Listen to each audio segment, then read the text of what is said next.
जब देश विजयादशमी मना रहा है तो आतंक से युद्ध में भी विजय का अभियान जारी है। ये इलाका मेंढर का है, जहां कल शाम से आतंकियों से दो हाथ की लड़ाई जारी है। दहशतगर्दों को सबक सिखाने का मिशन पूरी रफ्तार से आगे बढ़ रहा है। बीते सोमवार को पुंछ सुरनकोट में जवानों पर हमला हुआ था। सुरक्षा बलों को ये इंटेलिजेंस इनपुट मिला था कि उस हमले को अंजाम देने वाले आतंकी मेंढर के नारखास जंगल में छिपे हो सकते हैं। इसी के बाद ये घेराबंदी की गई। कल जो आतंकवादियों से संपर्क स्थापित हुआ वो मेंढर तहसील में हुआ, जो कि पुंछ जिले में है। वहां की पहाड़ी और जंगल के क्षेत्रों में जो है सेना का संपर्क आतंकवादियों से हुआ और उसके बाद वहां पर मुठभेड़ हुई। लेकिन दुर्भाग्य से हमारे जो 2 सैनिक है वो गंभीर रूप से घायल हुए हैं। तो सेना जो है, जम्मू कश्मीर पुलिस जो है पूरी तरह से प्रयासरत है कि जल्द से जल्द ये ऑपरेशन को खत्म किया जाए और आतंकवादियों को ढेर किया जाए। मेंढर से आई खबर के मुताबिक जब सुरक्षा बलों ने घेराबंदी की तो घबराए आतंकियों ने फायरिंग शुरू कर दी। दबोचे जाने के डर से डरपोक दहशतगर्दों ने अंधाधुंध गोलीबारी की। ये ऑपरेशन लगातार जारी है। जम्मू कश्मीर में ऑपरेशन ऑल आउट से बिलबिलाए आतंकी फिर से पैर जमाने में लगे हैं। घाटी में अमन चैन का माहौल बिगाड़ने में लगे हैं।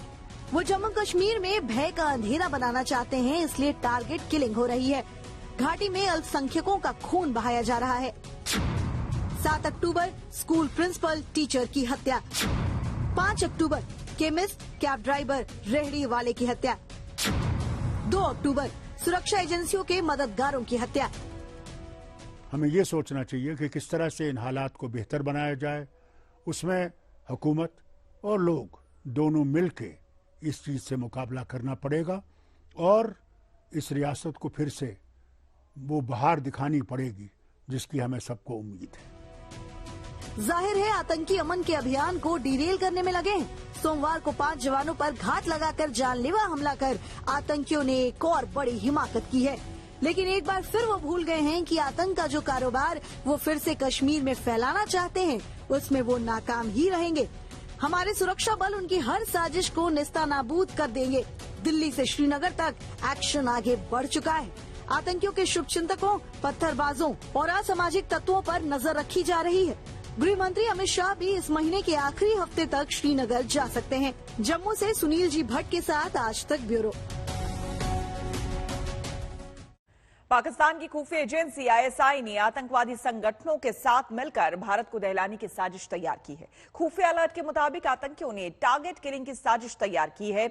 आतंकियों की हिट लिस्ट में 200 लोग टारगेट पर हैं। इनमें बीजेपी और संघ के नेता भी हैं।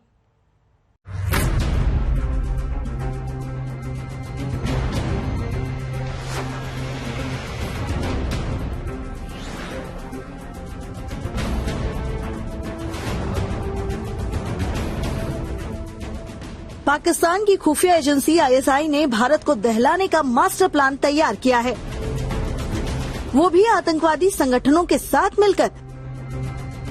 जम्मू कश्मीर में आतंकियों की राह में रोड़ा बने लोगों को अपने रास्ते से हटाने के लिए टारगेट किलिंग की योजना बनाई गई है। आज तक को भारतीय खुफिया एजेंसी के सूत्रों से यह जानकारी मिली है। पाकिस्तान के इस नापाक प्लान को लेकर खुफिया एजेंसियों ने जो अलर्ट जारी किया है, आज तक के पास उस अलर्ट की कॉपी है। खुफिया जानकारी के मुताबिक 21 सितंबर को पीओके के मुजफ्फराबाद में एक गोपनीय बैठक हुई। इस बैठक में पाकिस्तानी खुफिया एजेंसी आईएसआई के अफसर और कई आतंकी संगठनों के लीडर शामिल हुए। इस मीटिंग में भारत और जम्मू कश्मीर को आतंक से दहलाने का प्लान तैयार किया गया है। योजना जम्मू कश्मीर में बड़े पैमाने पर आतंकी हमलों की है। पाकिस्तानी खुफिया एजेंसी आईएसआई और आतंकी संगठनों ने जम्मू कश्मीर को दहलाने का बड़ा प्लान तैयार किया है। आज तक को जो एक्सक्लूसिव जानकारी मिली है उसके मुताबिक 21 सितंबर को पीओके के मुजफ्फराबाद में आईएसआई और कई आतंकी संगठनों के बीच एक बड़ी मीटिंग हुई है। इस मीटिंग में यह तय हुआ है कि जम्मू कश्मीर में बड़े पैमाने पर टारगेट किलिंग की वारदात को अंजाम देकर सनसनी फैलाना है। इस मीटिंग में आईएसआई ने ये भी निर्देश दिए कि नए नए आतंकी संगठन बनाने हैं और यही वो आतंकी संगठन होंगे जो टारगेट किलिंग की वारदात को क्लेम करेंगे, जिससे भारतीय खुफिया एजेंसियां गुमराह होती रहें। मुजफ्फराबाद में हुई बैठक में आईएसआई और आतंकवादी संगठनों ने जम्मू कश्मीर में बड़े पैमाने पर आतंकी हमलों का प्लान तैयार कर दिया है। आतंकवादियों का पूरा फोकस इस बार टारगेट किलिंग पर है। आईएसआई ने अभी 200 लोगों की एक हिट लिस्ट बनाई है। मकसद है आतंकी हमलों से सनसनी फैलाना। गैर कश्मीरी, बीजेपी और संघ से जुड़े नेताओं के नाम इस हिट लिस्ट में हैं। कई कश्मीरी पंडितों के नाम शामिल हैं जो पंडितों की घर वापसी को लेकर कोशिशें कर रहे हैं। इसके अलावा हिट लिस्ट में पुलिस के मुखबिर, सुरक्षा बलों के मददगार, खुफिया विभाग में काम करने वाले कश्मीरी भी शामिल हैं।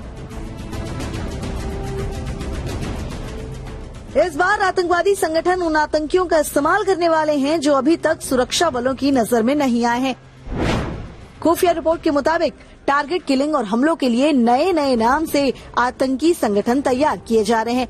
ये संगठन हमलों की जिम्मेदारी लेकर जांच एजेंसियों को गुमराह करेंगे।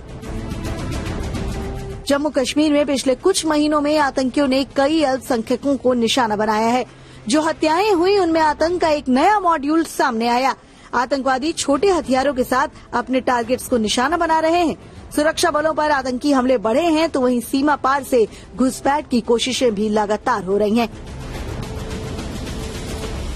इस मीटिंग में बकायदा 200 लोगों के नाम की एक हिट लिस्ट दी गई है और कहा गया है कि इनको टारगेट किया जाना है, जिसमें आरएसएस, बीजेपी के लीडर हैं, जिसमें सरकारी कर्मचारी हैं, सिक्योरिटी एजेंसी से रिलेटेड लोग हैं। पाकिस्तान की खुफिया एजेंसी आईएसआई और आतंकी संगठनों के बीच हुई इस मीटिंग की भनक भारतीय खुफिया एजेंसियों को लग गई है और भारतीय खुफिया एजेंसियों ने एक अलर्ट जारी करके सभी को सतर्क रहने को कहा है। कैमरामैन अभिषेक के साथ अरविंद ओझा, दिल्ली, आज तक।